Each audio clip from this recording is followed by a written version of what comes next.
اعوذ باللہ من الشیطان الرجیم فَإِذَا انسَلَخَ، فا کا مطلب ہو گیا پس، اذا کا مطلب ہو گیا جب، سلخہ جو ہے سین لام اور خے، اس کا بنیادی مطلب ہوتا ہے کھال کھینچنا، جیسے بکرے کی کھال کھینچتے ہیں. تو جب اس سے باب انفعال ہو جائے گا انسلخہ، وہ کرانے کو کرنے کے معنوں میں کر دیتا ہے، تو اس کا مطلب ہو جائے گا کھال میں سے نکل جانا. جیسے سانپ اپنی کینچلی سے نکل جاتا ہے، اس کے لیے لفظ استعمال ہوتا ہے انسلخہ. تو یہاں مطلب ہے آگے، کیونکہ اسم آ رہا ہے اشہر حرم، الاشہر الحرم، حرمت والے مہینے، تو اس کا مطلب ہو جائے گا نکل جائیں، گزر جائیں. تو جب گزر جائیں حرمت والے مہینے، فَاقْتُلُوا الْمُشْرِكِينَ، تو قتل کرو مشرکوں کو. تو جو ان کو الٹیمیٹم دیا گیا تھا کہ 4 مہینے کے لیے چل پھر لو، اب یا تو اس الاشہر الحرم کا مطلب ہے کہ وہ 4 مہینے جب گزر جائیں تو اس کے بعد انہیں قتل کرو، اور ایک مطلب اس کا یہ بھی ہو سکتا ہے کہ اشہر الحرم جو ہیں وہ تو وہی ہوتے ہیں جو 4 مہینے ہیں، یعنی رجب کا مہینہ اور ذی قعدہ، ذی الحجہ اور محرم. تو کیونکہ الاشہر الحرم آیا تو کچھ لوگوں کا خیال ہے کہ اس سے مراد وہی 4 مہینے ہیں. اس کا پھر مطلب یہ ہوگا کہ یہ جو پچھلی آیت ہے وہ کہیں نازل ہوئی ہوگی شوال کے قریب، تو شوال میں وہ آیت نازل ہوئی ہوگی، کچھ لوگوں کو پتہ لگ گیا ہوگا اور شوال سے اب کاؤنٹ کرنا شروع کریں، تو جب محرم گزرے گا تو یہ کہا جائے گا کہ حرمت والے مہینے گزر گئے. جب حج کے موقع پر یہ اعلان کیا گیا تو وہ اعلان پھر سب پبلک کے لیے تھا، اگر کسی کو نہیں بھی پتہ لگا تھا تو وہاں سے پتہ لگ گیا. مگر اس کے بعد پھر ان کے پاس تقریباً 2 مہینے رہ گئے تھے، ذی الحجہ کا مہینہ اور محرم کا مہینہ. تو باہر کیف جو بھی مطلب لیا جائے، جب یہ مہینے گزر جائیں جتنی ان کو مہلت ملی ہوئی ہے، پھر قتل کرو مشرکوں کو، حیثو جس جگہ، جہاں پر بھی، وجدتموہم، وجدہ یجدو اس کا مصدر ہوتا ہے وجود اور وجدان، دونوں اردو میں استعمال ہوتے ہیں، پانا. تو جہاں کہیں بھی پاؤ تم انہیں، یعنی یہ بیسیکلی تھا وجدہ اس نے پایا، وجدتا تو نے پایا، وجد تم نے پایا، وجدتموہم تم نے پایا انہیں، یہ واو پھر صرف جوڑنے کے لیے آ جاتی ہے.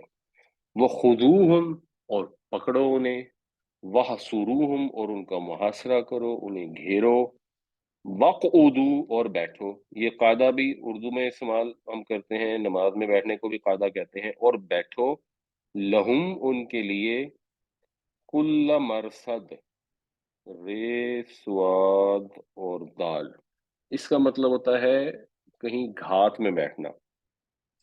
بلکہ اگر آپ نے پڑھے ہو نا کوئی ذرا اشتیاق احمد کے ناول، تو اس میں اکثر سائنسدانوں کی رصدگاہ کا لفظ استعمال ہوتا تھا، جو پلانیٹری آبزرویٹری ہوتی ہے. تو اس میں بھی آپ بیٹھ کر سیاروں کا مطالعہ کرتے ہیں، ایک ٹک ٹکی لگا کے بیٹھے ہوتے ہیں، تاک لگا کے بیٹھے ہوتے ہیں. تو اس سے پھر یہ بن گیا مرصد. مرصد ایسے ہی ہے جیسے مقتل ہوتا ہے، قتل ہونے کی جگہ، یا مسجد ہوتی ہے، مفعل اور مفعول دونوں کے وزن پہ ہوتا ہے، سجدے کی جگہ. تو مرصد ہو گیا گھات لگانے کی، یعنی ہر گھات لگانے کی جگہ پر ان کے لیے گھات لگا کر بیٹھو. اب ان کو الٹیمیٹم دے دیا گیا ہے، جب یہ ٹائم گزر جائے گا تو اس کے بعد بڑی سخت کارروائی کی جائے گی. اور یہ سخت کارروائی کیوں کی جائے گی؟ کیونکہ یہ کوئی ایک عام جنگ کی سچویشن نہیں ہے، عام کسی دشمن کے خلاف اقدام نہیں ہے. یہ اصول کا معاملہ ہے کہ جب اللہ کے رسول دنیا میں تشریف لے آتے ہیں، اس کے بعد جب وہ مکمل طرح سے پیغام پہنچا دیتے ہیں، اتمام حجت ہو جاتا ہے، تو ان کی قوم کے پاس اب آپشن باقی نہیں رہتی. جیسے حضرت نوح علیہ السلام، حضرت لوط علیہ السلام، شعیب علیہ السلام، قرآن شریف میں کتنے رسولوں کا ذکر ہے، ان کی قوموں پر عذاب آئے آسمان سے، اور آپشن باقی نہیں بچی تھی۔ جیسے حضرت موسیٰ علیہ السلام جب پہاڑ پر گئے تو پیچھے سے قوم نے بچڑا بنا لیا، تو اب ان کو بھی قتل کیا گیا۔ تو جب رسول کی قوم اس کا انکار کر دیتی ہے تو اس پر آپشن ختم ہو جاتی ہے۔ یہاں کیونکہ اللہ کے نبی صلی اللہ علیہ وسلم کے صحابہ کو فتح حاصل ہو گئی، تو کوئی آسمانی عذاب بھیجنے کی اللہ تعالیٰ کو ضرورت نہیں تھی، تو ان کی تلواروں کے ذریعے یہ عذاب تھا۔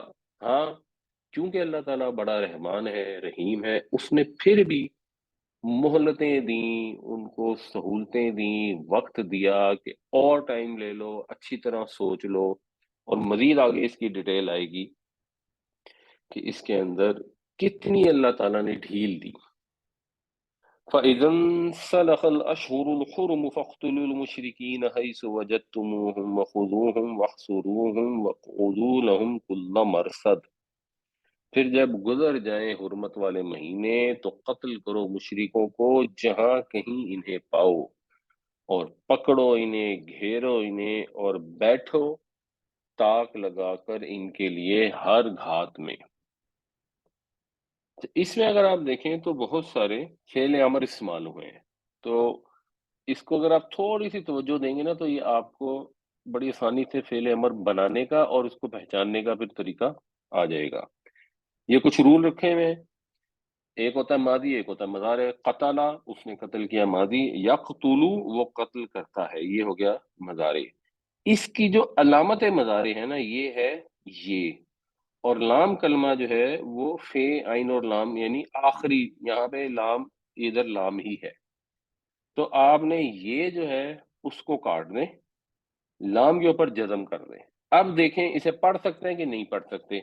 اگر نہیں پڑھ سکتے تو ایک الف لگا دیں، وہ جو الف لگائیں گے اگر عین کلمہ یعنی تے کے اوپر پیش ہوگا تو اس الف پر پیش آ جائے گی، اگر زیر یا زبر ہوگی تو اس پہ زیر آ جائے گی۔ یہ تین حرفوں والے جو فعل ہوتے ہیں ان کے اندر یہ رول یوز ہوتا ہے۔ تو اقتل کا مطلب ہے تو قتل کر، اور یقتلون میں جو نون ہوتی ہے اس کو نون اعرابی کہتے ہیں، وہ ہٹا دیتے ہیں تو اقتلو ہو جائے گا، تم سب قتل کرو۔ اور یہ جو الف ہوتی ہے یہ حمزۃ الوصل ہوتی ہے، یعنی باب افعال کی جو الف ہوتی ہے فعل امر کی وہ حمزۃ الاصل ہوتی ہے، وہ اصلی ہوتی ہے، وہ نہیں ہٹتی۔ باقی جو ابواب ہیں ان میں اگر الف اس طرح آئے تو وہ پیچھے سے اگر کوئی لفظ مل رہا ہو تو مدغم ہو جاتی ہے، تو پھر یہ فقتلو ہو گیا۔ اسی طرح یاخذون تھا، تو اس میں جب یہ کے بعد الف آئے تو الف بھی ہٹ جاتی ہے، تو الف بھی ہٹ گیا، پیچھے بچ گیا خذو، اور نون رابی ہٹ گئی۔ اب اس میں آپ کو مزید کچھ لگانے کی ضرورت نہیں ہے، تو آپ سمپل خذو کر دیں گے۔ اسی طرح یہ فرونا ہے تو اس کی بھی آپ یہ کاٹ دیں گے، نون ہٹ کاٹ دیں گے، اس کو نہیں پڑھ سکتے، بیچ میں پیش ہے تو اس کو بھی اسی طرح شروع کر دیں گے۔ اگر یہ ہوتا یضربو، تو اگر یضربو ہوتا تو اس کی جب یہ کاٹ دیتے، بے کے اوپر جزم لگا دیتے، تو اب یہ نہیں پڑھ سکتے تو اس کے پیچھے جو الف لگائی جاتی اس کو دیر دیتے، وہ اضرب ہو جاتا۔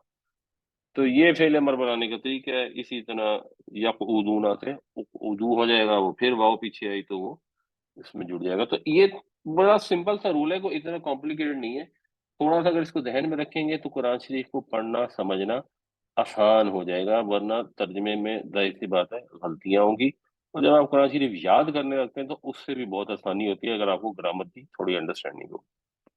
فَإِن تَابُوا، پھر اگر وہ توبہ کر لیں، وَأَقَامُوا الصَّلَاةَ، اور نماز قائم کریں، وَآتَوُا الزَّکَاةَ، اور زکوٰۃ ادا کریں، تو اگر وہ نماز قائم کریں اور زکوٰۃ ادا کریں، فَخَلُّوا سَبِيلَهُمْ، یہ خلا کا لفظ بھی آپ استعمال کرتے ہیں، خیر لام اور واؤ سے، اس سے جو باب تفعیل ہوتا ہے، یعنی خلا یخلو کا مطلب ہوتا ہے گزر جانا، جو پیچھے آیا تھا کہ زمانے گزر گئے، لوگ گزر گئے۔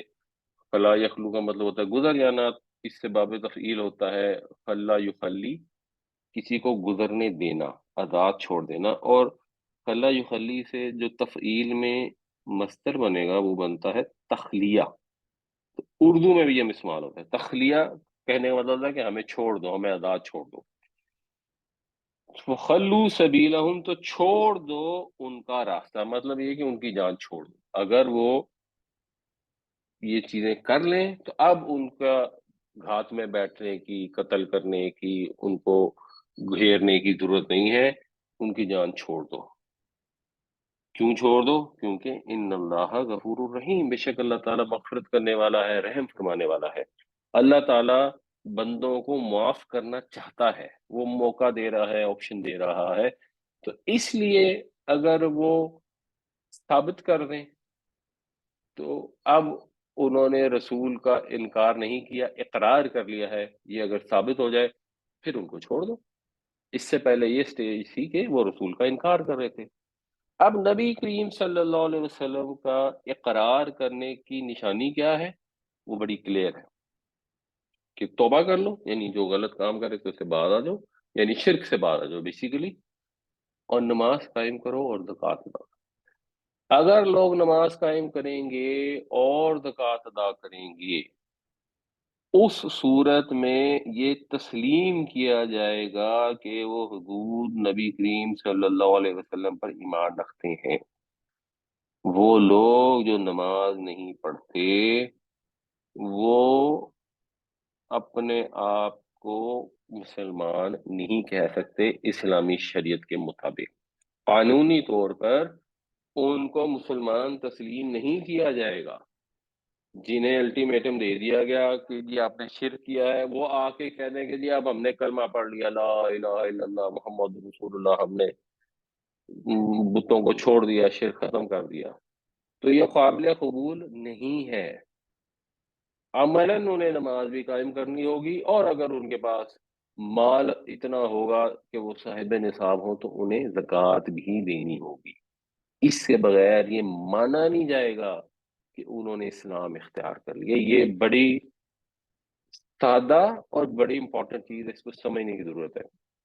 جب نبی صلی اللہ علیہ وسلم کے وصال کے بعد لوگ دین سے پھرنا شروع ہو گئے، تو دین سے پھرنا شروع ہو گئے تو کیسے پھرے کہ لوگوں نے کہا جی ہم زکوٰۃ ادا نہیں کریں گے. تو حضرت ابو بکر نے کہا کہ ہم ان کے خلاف جنگ کریں گے. اب صحابہ کو پریشانی لاحق ہو گئی کہ ہم اپنے ہی مسلمانوں کے خلاف کیسے تلوار اٹھائیں، اور وہ کہتے تھے کہ ہم نماز بھی پڑھنے کو لے تیار ہیں مگر زکوٰۃ نہیں دیں گے. تو اب جب نماز پڑھنے کے لیے تیار تھے، اس میں اب کنفیوژن نہیں تھی. یعنی اگر وہ نماز نہ پڑھتے ہوتے پھر تو صحابہ بھی کلیئر تھے کہ جی ان کے خلاف جنگ کرنی ہے. جب انہوں نے کہا کہ ہم زکوٰۃ نہیں دیں گے لیکن نماز پڑھنے کو تیار ہیں، تو مسلمانوں کو پریشانی لاحق ہو گئی کہ بھائی اب ہم ان کے خلاف جنگ کرنے جا رہے ہیں، یہ تو کہہ رہے ہیں ہم اسلام کے منکر نہیں ہیں. تو حضرت ابو بکر رضی اللہ عنہ نے اسی آیت کا حوالہ دیا کہ یہ صرف اسی صورت میں چھوڑے جا سکتے تھے کہ شرک سے بھی توبہ کریں، نماز بھی قائم کریں اور زکوٰۃ بھی ادا کریں. ان تین میں سے اگر ایک شرط پوری نہیں ہوگی تو یہ اسلام پہ قائم ہی نہیں ہے، یہ مرتد ہے. ان کو مرتد کہا جاتا تھا، ان کے خلاف جنگ کی جائے گی. اب اس کو اپنے اوپر اپلائی کر کے دیکھ لیں کہ ہمارے ہاں لوگ جو ہیں وہ، یعنی اپلائی اپنے اوپر کرنا ہے، کسی اور پہ نہیں کرنا. آپ کا ہمسایہ نماز نہیں پڑھتا تو اس کا دروازہ کھڑکا کے اس کو نہیں کہنا کہ تم تو شرک کرتے ہو یا تم تو دین سے باہر ہو. لیکن ہم اپنے اوپر، اپنی اولاد کے اوپر، اپنے رشتہ داروں کے ساتھ جن کے ساتھ آپ فرینکلی ڈسکشن کر سکتے ہیں، خاص طور سے اپنے بچوں کے ساتھ، یہ ان سے کلیئر ڈسکشن ہونی چاہیے کہ بیٹا اگر آپ زکوٰۃ ادا کرنے کو تیار نہیں، جو بچوں کے کیس میں اتنا مسئلہ نہیں ہوتا، وہ صاحب نصاب نہیں ہوتے سرٹن ایج تک، لیکن اگر آپ نماز قائم کرنے کو تیار نہیں ہیں تو قرآن کے مطابق آپ مسلمان نہیں ہیں. یہی بات سورہ روم میں بھی آئی کہ نماز قائم کرو، مشرک مت بنو. یہی بات بے شمار احادیث میں آئی. نبی کریم صلی اللہ علیہ وسلم نے فرمایا کہ آدمی اور شرک اور کفر کے درمیان جو چیز ہے وہ نماز کو چھوڑ دینا ہے. اگر کوئی نماز چھوڑ دیتا ہے تو پھر وہ آدمی شرک اور کفر کے اوپر ہے. تو اپنے بچوں سے یہ ڈسکشن کریں، سمجھائیں، اور اللہ تعالیٰ اگر انسان کو پہلے سمجھ بوجھ دے دے تو جب بچے چھوٹے ہوں تو اسی وقت ان کو اس کی عادت ڈال دیں تاکہ بڑے ہونے کے بعد یہ ڈسکشن کی ضرورت نہ رہے. یہ وہ چیز ہے اگر آپ غور کریں تو مثلا آدمی کو یہ اجازت نہیں ہے کہ اپنے بچوں کے اوپر ہاتھ اٹھائے. ہمارے یہاں یہ ایک علیحدہ مسئلہ ہے. لوگوں کو یہ خیال ہوتا ہے کہ بچے کی تربیت کرنی ہے تو اس کو مار پیٹ لو، اور مار پیٹ اگر نہیں بھی کرنی تو بدتمیزی کرنے پہ تو والدین اتنے وہ ہوتے ہیں کہ ان کا خیال ہوتا ہے کہ ہم بچے سے بدتمیزی نہیں کریں گے، اس کو ڈیگریڈ نہیں کریں گے، اس کی انسلٹ نہیں کریں گے تو وہ تو بالکل ہی اچھا بچہ بن ہی نہیں سکتا. حالانکہ سائیکولوجیکلی ایکچولی الٹ ہے. مگر دین نے اجازت نہیں دی. اللہ تعالیٰ نے، اللہ کے رسول صلی اللہ علیہ وسلم نے آپ کو اجازت نہیں کہ اپنے بچوں کو ماریں. مگر نماز ایسا معاملہ ہے کہ اس کے اوپر حضور کی حدیث ہے کہ اگر بچہ مثلا 10 سال کا ہو گیا اور نماز نہیں پڑھتا تو اب اس کو اگر مارنے کی بھی ضرورت پڑتی ہے تو مار کے بھی اسے نماز پڑھاؤ. نماز از سو امپورٹنٹ. تو جن کے تو بچے 10 سال سے چھوٹے ہیں یا کم عمر میں ہیں جنرلی، تو ان کو شروع سے نماز کی عادت ڈالیں. اس کو لائٹ نہ لیں. ہمارے معاشرے میں اس کو جتنا لائٹ لیا جاتا ہے، اگر 5 نمازیں پوری پڑھنے کو دیکھیں تو شاید 10% آبادی بھی پوری 5 نمازیں نہیں پڑھتی. ایون رمضان کے اندر آپ دیکھیں، جب رمضان میں بھی 5 نمازوں کے لیے لوگ اکٹھے ہو ہوتے ہیں، ٹھیک ہے کوئی لوگ گھر میں پڑھ لیتے ہیں، اس کی بھی مطلب وہ نماز کم از کم ہو جاتی ہے اگر گھر میں بھی پڑھی ہے. ویسے نماز قائم کرنے میں تو مسجد جانا شامل ہے، لیکن آپ رمضان میں بھی اگر آپ دیکھیں گے بھی ظہر مغرب عشاء پہ کتنے لوگ آ رہے ہیں، اس کو جمعے سے کمپیئر کریں تو اس کے مقابلے میں وہ آدھے بھی نہیں ہوتے. تو جمعے میں چلو لوگوں کو پتہ نہیں کیا خیال آ جاتے ہیں اور نماز پڑھنے آتے ہیں، اور خیر 100% آبادی تو جمعہ پڑھنے میں نہیں آتی، مردوں کی آبادی. تو یہ اس قدر اہم چیز ہے اور قرآن سے واضح ہے کہ اگر وہ شرک کر رہے ہیں تو انہیں شرک سے توبہ کی، اگر انہوں نے نماز قائم کی، زکوٰۃ ادا کی، اب ان کی جان چھوڑی جائے گی ورنہ انہیں قتل کیا جائے گا. یہ سورہ توبہ کے اندر ظاہر سی بات ہے اس زمانے کے لیے نہیں. آج کے دور میں تو ویسے ہی مرتد کی سزا بھی جو ہے وہ جو مجھے جن لوگوں کا پوائنٹ آف ویو بہتر لگتا ہے وہ یہ ہے کہ یہ خاص تھا نبی کریم صلی اللہ علیہ وسلم کے زمانے سے، ان کے پاس تو آپشن ہی نہیں تھی. لیکن آج کے دور میں اگر کوئی نماز نہیں پڑھتا تو اس کو یہ پتا ہونا چاہیے کہ وہ قانونی لحاظ سے، آئینی لحاظ سے مسلمان نہیں ہے. آبویسلی اس میں پھر ڈیٹیلز ہے. مطلب وہ یہ نہیں ہے کہ ہم کہیں جی مسلمان نہیں ہے تھا، وہ فوت ہو گیا تو اس کو وراثت نہیں ملے گی، یا اس کے والد صاحب فوت ہو گئے تو ان کی وراثت اسے نہیں ملے گی، خود فوت ہو گیا تو آگے ٹرانسفر نہیں ہوگی. مگر جس کو اسلامی حکومت تسلیم کرتی ہے مسلمان، وہ وہی ہوتا ہے جو نماز پڑھتا ہے. ادروائز وہ اس کو کم از کم ایک بہت بڑا مجرم ضرور سمجھتی ہے اگر اس کو قانونی لحاظ سے بھی اسلام کے دائرے سے خارج نہیں کرتی. مگر اللہ تعالیٰ کے ہاں یہی رول ہے. فَإِن تَابُوا وَأَقَامُوا الصَّلَاةَ وَآتَوُا الزَّكَاةَ فَخَلُّوا سَبِيلَهُمْ إِنَّ اللَّهَ غَفُورٌ رَحِيمٌ. بس اگر یہ توبہ کر لیں، نماز قائم کریں اور زکوٰۃ ادا کریں تو ان کی جان چھوڑ دو، بے شک اللہ تعالیٰ غفور ہے، رحیم ہے. وا اور ان اگر احد من المشرکین مشرکوں میں سے کوئی ایک استجارہ کا، جیم واو اور رے، جارہ یجورو، اس کا مطلب ہوتا ہے کسی کا پڑوسی ہونا. تو جار کا لفظ بھی استعمال ہوتا ہے قرآن شریف میں، اور کسی کا حمایتی ہونا، کسی کو پناہ دینا. تو اس سے پھر جب باب استفعال ہوگا تو اس کا مطلب ہو جائے گا پناہ مانگنا. تو اگر پناہ مانگیں، اگر امان مانگیں کا تم سے، فَأَجِرْهُ. اچھا اب یہ جو ہے یہ باب افعال ہے. جارہ یجورو کا مطلب ہوتا ہے قریب ہونا، اور اس سے اجارہ یجیرو ہوتا ہے پناہ دینا. اور جب یہ یجیر ہے تو یجیر میں بھی آپ وہی کریں گے، یجیرو کی آخر میں جزم ڈال دیں گے، یہ ختم کر دیں گے. لیکن جو باب افعال ہوتا ہے نا وہ الف زبر کے ساتھ اس کا فعل امر بنتا ہے، جیسے اسلم ہوتا ہے. اب یہ بنا اجیر، اجیر پڑھنا مشکل ہوتا ہے تو وہ اجر ہو جاتا ہے. تو فاجرہ، تو امان دے دو اسے.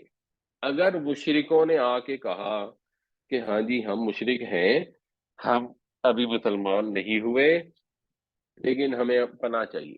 تو پچھلی اتنی سخت آیت تھی کہ ان کو قتل کر دو، ہر جگہ ان کی گھات میں بیٹھو، ان کو محاصرہ کرو۔ یہاں پر کیا آ رہا ہے کہ جب وہ پناہ مانگے تو ان کو پناہ دے دو، یعنی پھر ان کے لیے آپشن کھلی چھوڑ دی گئی۔ اللہ تعالیٰ نے پھر انہیں رخصت عطا فرمائی کہ ٹھیک ہے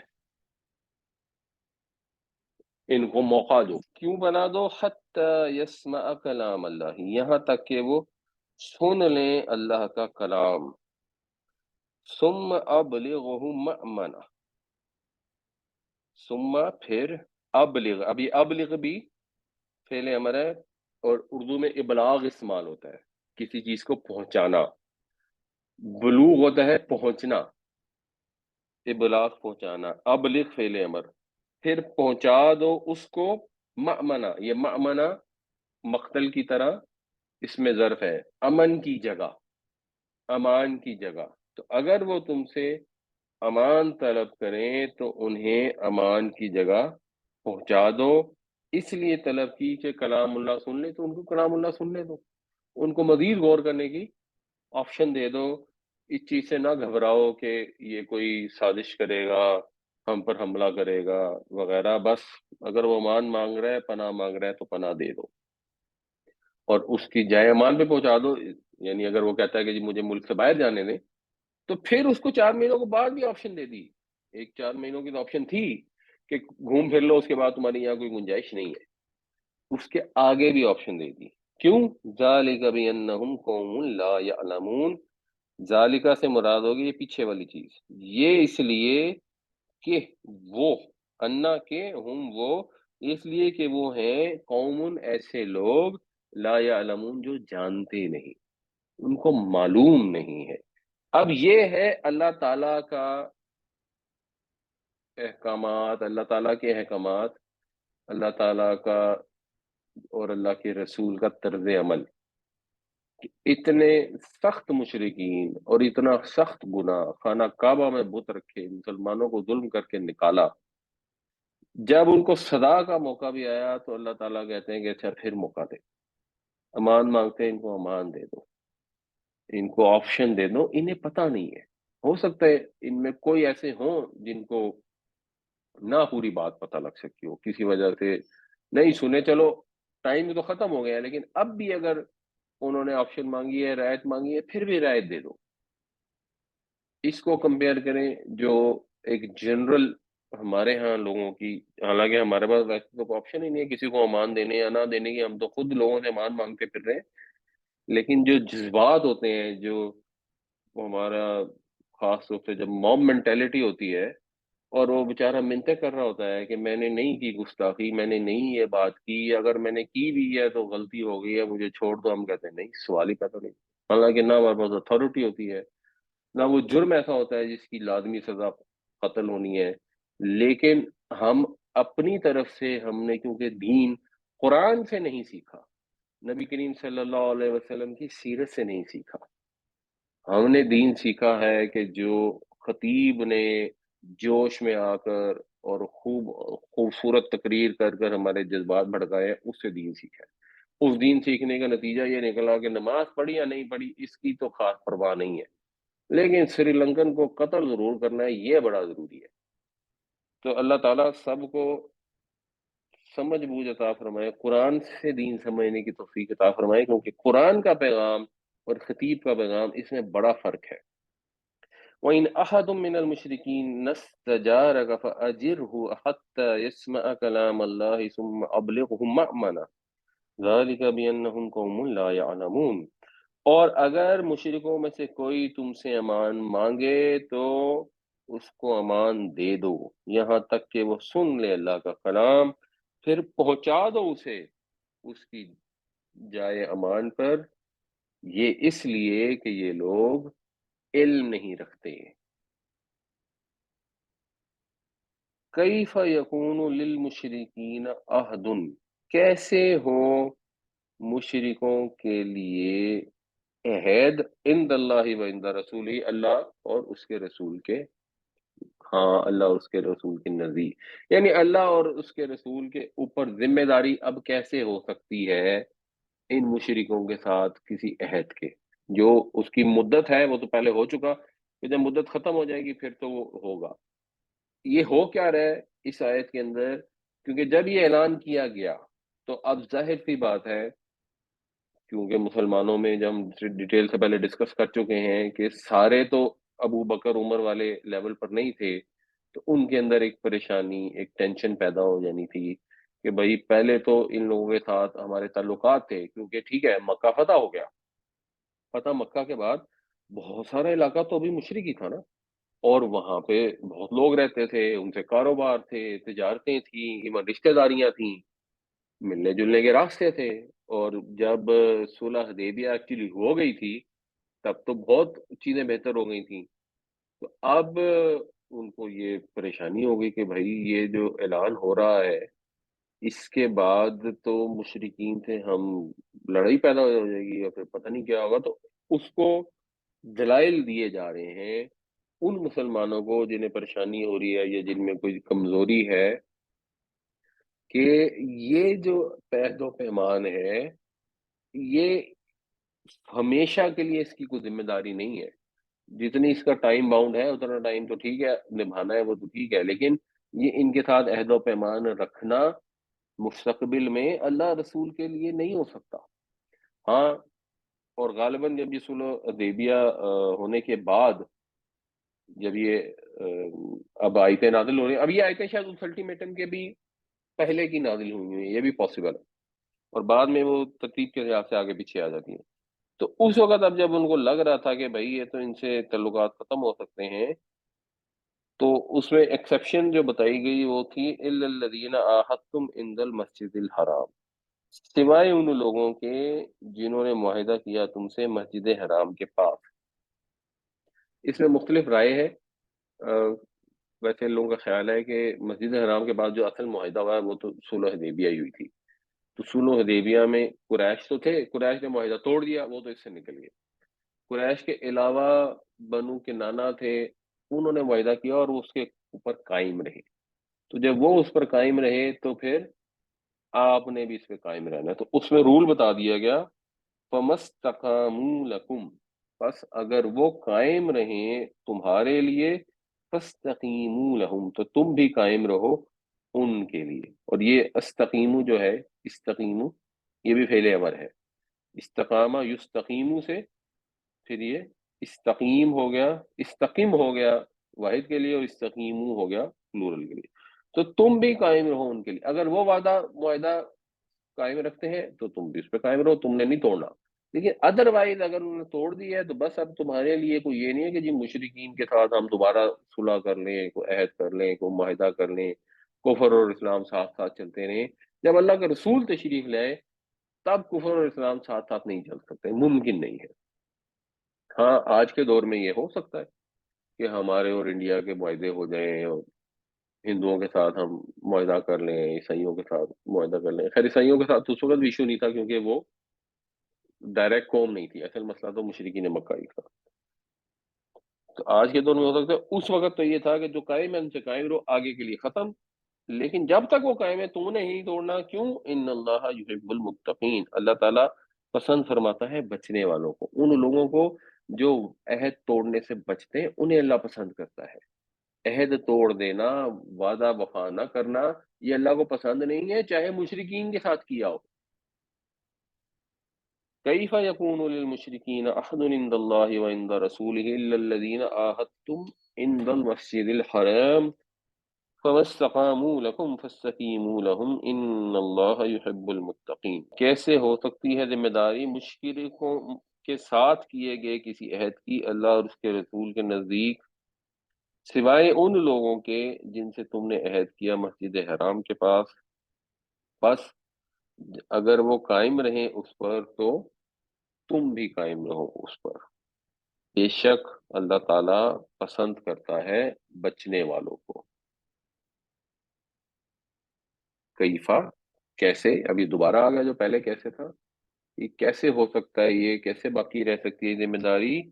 وا اور ان اگر یظہرو، ظہرا یظہرو کا مطلب ہوتا ہے پرومیننٹ ہونا، غالب آنا، تو اگر وہ غالب آ جائیں علیکم تمہارے اوپر، لا یرقبو فیکم، یہ رے قاف بے، اس کا مطلب ہوتا ہے نگرانی کرنا. اسی سے اردو میں لفظ رقیب بھی ہے ویسے، بٹ عربی کے رقیب کا مطلب ہوتا ہے نگہبان، دھیان رکھنے والا، خیال کرنے والا.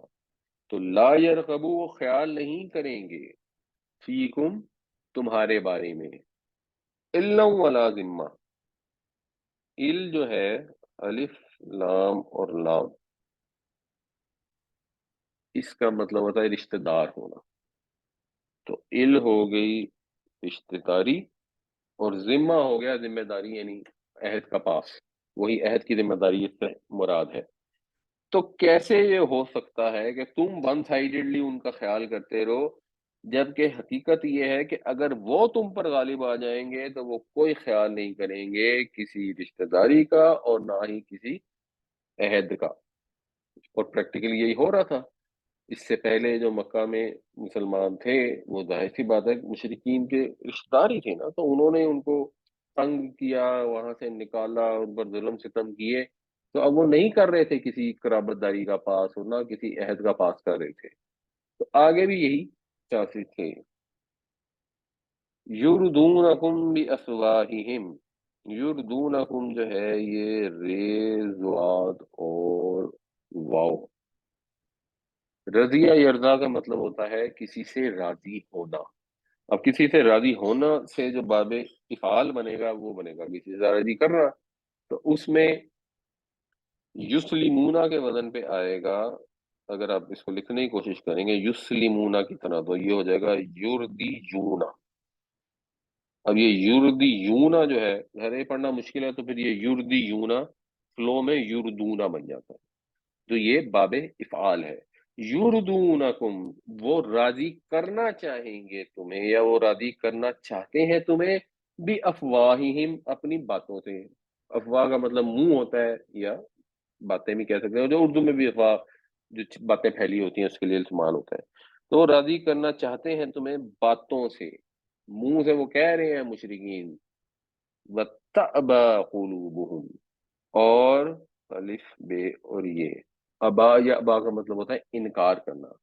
اور قلوب جو ہے یہ ٹوٹی پھوٹی جمع ہے، تو اس کے ساتھ پھر مؤنث کا صیغہ لگ سکتا ہے، بلکہ لگنا چاہیے. تو وہ مؤنث کا صیغہ جو ہوگا مضارع میں، وہ تابا بن جائے گا. یا با اس نے انکار کیا، تابا اس مؤنث نے انکار کیا، یا آگے جو پلورل آ رہی ہے. وَتَأْبَى قُلُوبُهُمْ، اور انکار کرتے ہیں ان کے دل. وَأَكْثَرُهُمْ فَاسِقُونَ، اور اکثر ان میں سے فاسق ہے. اکثر فاسق ہے مطلب بد عہد ہے، وہ عہد کو پورا نہیں کرتے. اور یہ ہوا پریکٹیکلی، جو قریش نے عہد کیا تھا کہ ہم جنگ نہیں کریں گے، اور کسی ایسے حلیف قبیلے کے خلاف بھی جنگ میں مدد نہیں کریں گے جو مسلمانوں کا حلیف ہوگا، اور پھر انہوں نے وہ ایکٹیویٹی کر دی جس کی وجہ سے وہ معاہدہ ٹوٹ گیا. اور قریش کو یہ معلوم تھا کہ معاہدہ ٹوٹ گیا، اور ایکچولی ابو سفیان اس وقت مسلمان نہیں ہوئے تھے، وہ مدینہ آئے حضور کے پاس اس معاہدے کو ریوائیو کرنے کے لیے، لیکن نبی کریم صلی اللہ علیہ وسلم نے اس کو ریوائیو نہیں کیا. تو وہ ان کے سچویشن ہی یہ ہے. تو مسلمانوں کا بھی ایکسپلین کیا جا رہا ہے. اور آپ یہ دیکھیں کہ اللہ تعالیٰ نے بالکل اس طرح نہیں دین ہمیں پہنچایا، اور نبی کریم صلی اللہ علیہ وسلم نے بالکل اس طرح دین نہیں پہنچایا کہ بس جی یہ ہے اور اس کو مان لو. حالانکہ اللہ تعالیٰ یہ کہے کہ جی یہ میرا حکم ہے تو مان لو، تو ہمیں ماننا پڑے گا نا، دس نو ادر آپشن. لیکن اس کے باوجود اس کے دلائل، اس کی حکمتیں اللہ تعالیٰ بیان فرماتے ہیں. اللہ کے نبی کریم صلی اللہ علیہ وسلم نے، ہم نے دیکھا غزوہ بدر کے اندر بھی، غزوہ احد کی بھی ہم نے ڈیٹیل پڑھی تھی، کہ مشورے کیے، بہت سارے مشورے تسلیم بھی کیے، لوگوں سے رائے لی. جو کامن پبلک کی انڈرسٹینڈنگ انٹلیکٹ ہے اس کو انووک کیا جاتا ہے، ان کے اوپر ٹھوسا نہیں جاتا. ان کو یہ نہیں کہا جاتا کہ بھائی تم نے کون سا مفتی کا کورس کیا ہوا ہے، تم کیسے یہ بات کر سکتے ہو. اگر ایک بوڑھی عورت نے کھڑے ہو کر کہا، حضرت عمر فاروق آئے، انہوں نے خطبے میں اعلان کر دیا کہ آج کے بعد سے حق مہر کی اتنی لمٹ ہے، اور ایک بوڑھی عورت نے کھڑے ہو کے کہہ دیا کہ بھائی نہیں، تم تو یہ لمٹ ہم پہ نہیں لگا سکتے، اللہ نے تو قرآن میں کہا ڈھیروں ڈھیر مال بھی ہو تو تم نے واپس نہیں لینا، تو وہاں تو حق مہر پہ کوئی لمٹ نہیں ہے. تو حضرت عمر نے یہ نہیں کہا کہ میں نبی کا صحابی ہوں، میں خلیفہ رسول ہوں، میں امیر المؤمنین ہوں، مجھے دین کی انڈرسٹینڈنگ ہے، اتنی انڈرسٹینڈنگ ہے کہ سارے صحابہ جس پہ ایک طرف ہوتے ہیں میں دوسری طرف ہوتا ہوں تو کچھ دنوں میں میری بات مان جاتے ہیں، میں فقیہ ہوں، میں فتویٰ دے سکتا ہوں۔ وہ الٹے قدموں واپس آئے اور انہوں نے کہا کہ عمر کی بات غلط تھی اور اس قریش کی بوڑھی عورت کی بات صحیح ہے۔ یہ بھی ایک کنٹراسٹ ہے۔ ان آیتوں میں بھی آپ دیکھیں اب اللہ نے حکم دے دیا، بس حکم آ گیا، ہمارا کام ہے اس کو ماننا، یہ بات اپنی جگہ درست ہے، لیکن جنرلی آپ دیکھیں گے کہ اللہ تعالیٰ اس کے دلائل واضح کرتے ہیں تاکہ لوگوں کو ایک اطمینان بھی ملے اور لوگوں کو اپنا دماغ استعمال کرنے کی عادت بھی بنے۔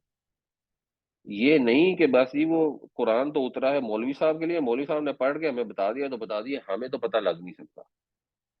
اور تقریباً شاید 90% لوگ یہ دلیل دیتے ہیں کہ دیکھیں جی قرآن تو اتنا مشکل ہے، حدیث کا علم تو اتنا مشکل ہے۔ آج ہم انشاءاللہ اس کو بھی نا ویسے ایک مثال سے ڈسکس کریں گے کہ حدیث کا علم کتنا وہ مشکل ہے۔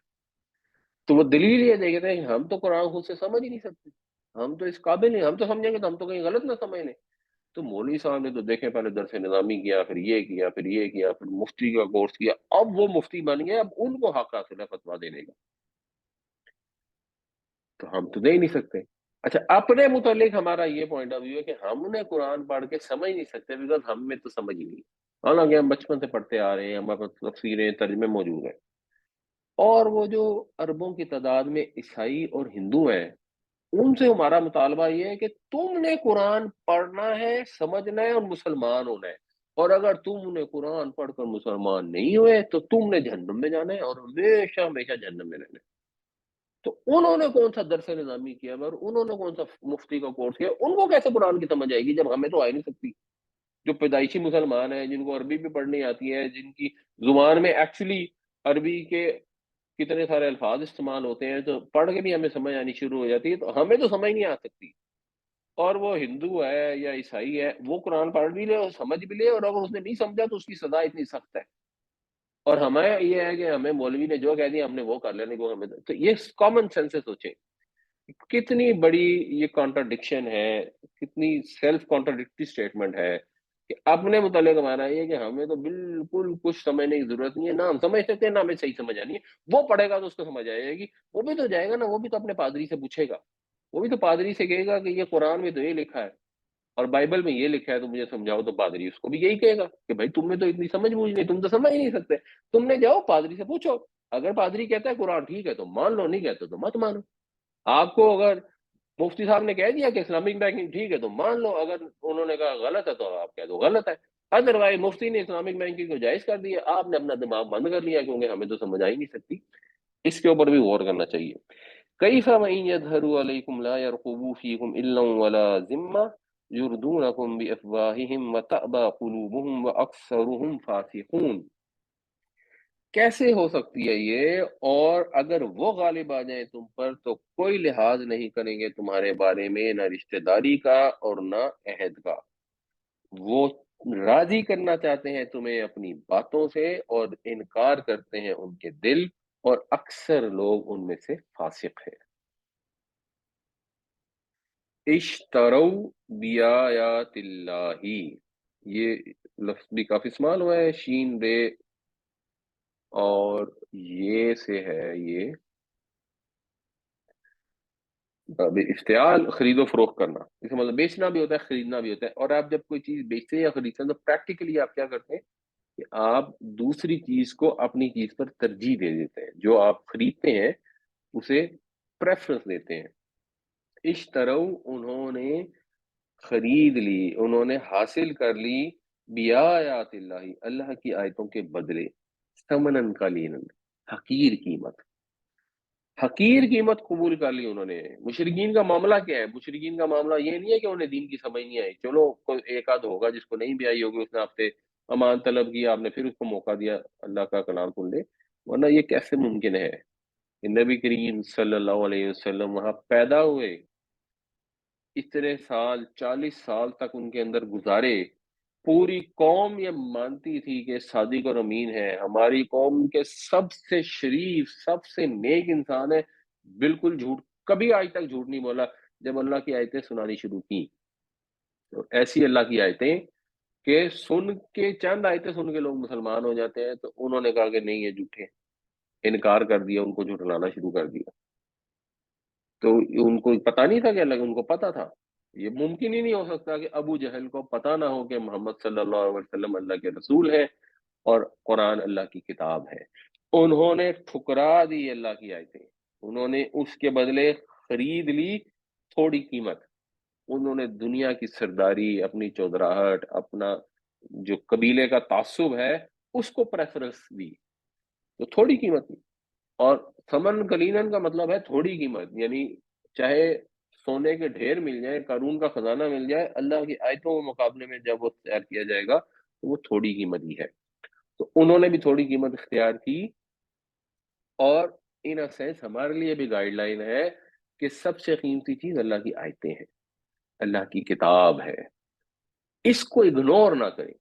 ٹھیک ہے، رزق کمانا، محنت کرنا، دنیا میں اسباب کو اختیار کرنا، پیسے کما کے اپنے گھر والوں کے حقوق ادا کرنا، یہ ذمہ داری ہے، لیکن اللہ کی آیتوں کو اگنور نہ کریں، ورنہ وہ اس ریج میں جانے کا خطرہ پیدا ہو جائے گا کہ اللہ کی آیتیں چھوڑ دیں ایک دنیا کے فائدے کی خاطر. تو انہوں نے کیا کیا، انہوں نے خرید لی اللہ کی آیتوں کے بدلے تھوڑی قیمت، یعنی اختیار کر لی، لے لی. فصدوا عن سبیلی، پھر رک گئے وہ اللہ کے راستے سے، اس کے راستے سے یعنی اللہ کے راستے سے. انہم، بے شک وہ، ساء، برا ہے، بہت ہی برا ہے، ما کانوا یعملون، جو وہ عمل کرتے، یہ جو کام انہوں نے کیا یہ بڑا ہی برا کام ہے. اشتروا بآیات اللہ ثمنا قلیلا فصدوا عن سبیلہ انہم ساء ما کانوا یعملون. انہوں نے اختیار کر لی اللہ کی آیتوں کے عوض تھوڑی قیمت، حقیر قیمت، پھر رک گئے اس کے راستے سے. بے شک بہت ہی برا ہے جو کچھ یہ کر رہے ہیں. تو مسلمانوں کو یہ تسلی دی جا رہی ہے کہ ان کی ٹینشن نہ لیں، یہ برا کر رہے ہیں تو ان کا انجام بھی برا ہی ہوگا. لا یرقبون فی مؤمن، نہیں دھیان رکھیں گے، نہیں پاس کرتے، نہیں احساس ہے انہیں، نہیں لحاظ ہے انہیں مومنوں کے بارے میں، الا ولا ذمہ، نہ رشتہ داری کا، نہ عہد کی ذمہ داری کا. یہ وہی چیز ریپیٹ ہو رہی ہے. وَأُولَٰئِكَ هُمُ الْمُعْتَدُونَ، اور یہی لوگ ہیں جو حدود کو توڑتے ہیں. جب یہ حدود توڑتے ہیں، یہ پہلے بدعہدی کرنے والے ہیں، پہلے حد توڑنے والے ہیں، تو اللہ رسول کا عہد ان کے ساتھ اس لیے نہیں قائم رہ سکتا. یہ اب اس کی ایک دوسرے الفاظ میں دوبارہ ایکسپلینیشن ہے. لا يرقبون فی مؤمن الا ولا ذمہ واولئک هم المعتدون، نہیں یہ پاس رکھتے مومنوں کے بارے میں کسی رشتہ داری کا اور نہ عہد کا، یہی لوگ تو ہیں جو حد کو توڑنے والے ہیں. فَإِن تابوا، پس اگر وہ توبہ کر لیں، وَأَقَامُوا الصَّلَاةَ، اور نماز قائم کر لیں، وَآتَوُا الزَّكَاةَ، اور زکوٰۃ ادا کر لیں. اب یہ دوبارہ ریپیٹ ہو رہا ہے، دوبارہ کلیئر کر دیا جا رہا ہے کہ توبہ کرنے سے مسلمان نہیں ہوں گے. اگر وہ کر لیں گے تو کیا بنیں گے؟ فَإِخْوَانُكُمْ فِي الدِّينِ، دین میں تمہارے بھائی. تو تمہارے دینی بھائی بننے کے لیے محض توبہ کافی نہیں ہے، دینی بھائی بننے کے لیے انہیں نماز بھی قائم کرنی پڑے گی اور زکوٰۃ بھی ادا کرنی پڑے گی اگر اس کا نصاب ان کے پاس موجود ہے. یہ اس کے اندر انڈرسٹوڈ شامل ہے. یہ نہیں کہ ایک بندہ فقیر ہے تو آپ کہیں گے جی یہ تو مسلمان ہو نہیں سکتا کیونکہ یہ تو زکوٰۃ نہیں دیتا. تو جس کے پاس نصاب نہیں ہے وہ انڈرسٹوڈ ہے. بالکل اسی طرح اگر کوئی مسجد نماز پڑھنے کے قابل ہی نہیں ہے، معذور ہے، تو وہ ٹھیک ہے، وہ نہیں پڑھ سکتا، تو وہ انڈرسٹوڈ ہے اس میں. تو لیکن یہ چیز کتنی امپورٹنٹ ہے، کتنی کلیئر ہے کہ تمہارے دینی بھائی تبھی بنیں گے، اور دینی بھائی جب بن جائیں گے تو پھر ہر لحاظ سے تمہارے دینی بھائی ہیں. پھر ان کے ساتھ کوئی وہ نہیں ہے کہ اچھا جی یہ پرانے مشرک تھے، یہ تھا وہ تھا فلانا، یعنی اب سیاسی لحاظ سے کوئی ایک کچھ عرصے کے لیے احتیاط کرنا چاہیے تو ایک فرق چیز ہے، مگر کوئی ان کے حقوق جو ہیں وہ کم نہیں ہوں گے کہ یہ فتح مکہ کے بعد مسلمان ہوئے ہیں. وَنُفَصِّلُ الْآيَاتِ لِقَوْمٍ يَعْلَمُونَ، اور ہم تفصیل سے بیان کرتے ہیں اپنی آیتیں ان لوگوں کے لیے جو جاننا چاہیں. یہاں جو فعل ہے یہ ارادہ فعل کے طور پر استعمال ہوا ہے، یعنی جو لوگ جانتے ہیں ان کے لیے نہیں، یعنی جو جاننا چاہتے ہیں ان کے لیے ہم اپنی آیتیں، اگر کوئی جاننا ہی نہ چاہے، اگر کسی کو دلچسپی ہی نہ ہو، اگر کسی کو غرض ہی نہ ہو کہ اللہ تعالیٰ ہمارا کائنات کا پروردگار ہے، اس نے ہمیں پیغام بھیج دیا، اس پیغام کو پہنچانے کے لیے ہمارے محبوب رسول صلی اللہ علیہ وسلم نے کتنی تکلیفیں برداشت، اس کو کوئی دلچسپی ہے؟ اس کو بس یہ ہو کہ جی میں مسلمان ہوں اور بس، اور کو دو چار نعتیں شاتیں سن لی اور چلو کبھی نماز نماز پڑھ لی، لیکن اسے دلچسپی نہ ہو تو اس کے لیے تو پھر یہ آیتیں کیا مقصد کریں گی؟ یہ ہے ہی ان لوگوں کے لیے تفصیل جو جاننا چاہیں، اور لاجیکلی ہر مسلمان کا یہ فرض ہے، اگر اس میں شعور ہے تو شعور کا تقاضا ہے کہ اللہ تعالیٰ نے جو دین بھیجا ہے، جو کتاب بھیجی ہے، اس کو سمجھے اور اس کو پڑھے، یہ اس کی ذمہ داری ہے۔ کتنی پڑھے روزانہ وہ اپنی کیپیسٹی کے لحاظ سے خود ڈیسائیڈ کر لے، اس کو چھوڑ دیا گیا ہے، لیکن مولوی صاحب کو یہ کہا گیا ہے کہ انہوں نے ہر نماز کے اندر تھوڑا بہت قرآن ضرور پڑھنا ہے اور بدل بدل کر پڑھنا ہے۔ اب امام صاحب نے قرآن پڑھنا ہے اور بدل بدل کے پڑھنا ہے، نماز پڑھنی لازم ہے۔ نماز کس کی ادا ہوگی؟ جس کو سمجھ آ رہا ہو کہ نماز میں کیا ہو رہا ہے۔